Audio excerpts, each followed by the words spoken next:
U.S. claims 1 BR Iran crypto seizure. I's Bitcoin Reserve Treasury Secretary Scott Bessent told the Reagan National Economic Forum that the United States had effectively taken control of around $1 billion in Iranian cryptocurrency, saying authorities just outright grabbed the wallets. He framed the assets as money stolen from the Iranian people. The remark, reported by Crypto Slate on May 31, 2026, is the largest state crypto seizure figure a sitting U.S. official has put on record. And it immediately raised a second question. Where does the money go? The headline number and the documented number do not match. Of the roughly $1 billion Bessent referenced, only $344 million is publicly accounted for, and that portion is Tether, USDT, that the issuer froze rather than coins moved into a government wallet. The remaining $656 million carries no wallet-by-wallet breakdown that has been made public. That gap matters because in crypto enforcement, the difference between a frozen balance and a seized one is not rhetorical. Frozen, seized, and forfeited are three different things. A stablecoin freeze is the issuer flipping a switch. When OFAC sanctions an address, Tether can blacklist it, locking the tokens in place. The coins still sit on the original chain address. The government does not hold them and cannot move them. That is the status of the $344 million. Law enforcement seizure is a step further. The government asserts custody, usually by taking the private keys. Final forfeiture is the last step, where a court transfers legal title to the state. Only after forfeiture can the United States actually do anything with the assets.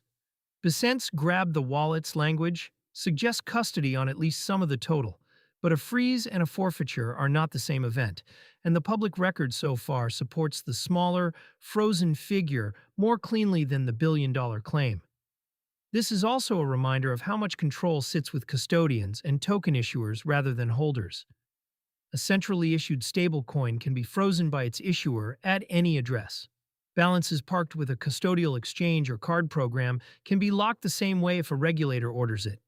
That counterparty exposure is the core argument for spending from your own wallet and for understanding who can freeze a stablecoin balance before you rely on it. The Bitcoin Reserve question has a narrow answer. The political hook is whether any of this lands in the strategic Bitcoin reserve that the United States set up to hold seized BTC long-term.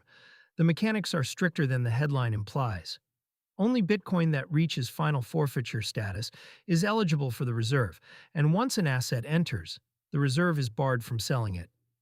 Two filters knock most of the seizure out. First, the documented $344 million is USDT, not Bitcoin. Non-Bitcoin tokens do not go to the reserve at all. They flow into the separate U.S. digital asset stockpile, which operates under different rules. Second, nothing can move into either pool until courts finish forfeiture. So the realistic near-term answer is that little or none of this specific seizure reaches the Bitcoin reserve soon, regardless of how the billion-dollar figure is eventually substantiated. Iran's on-chain footprint gives the claim its scale.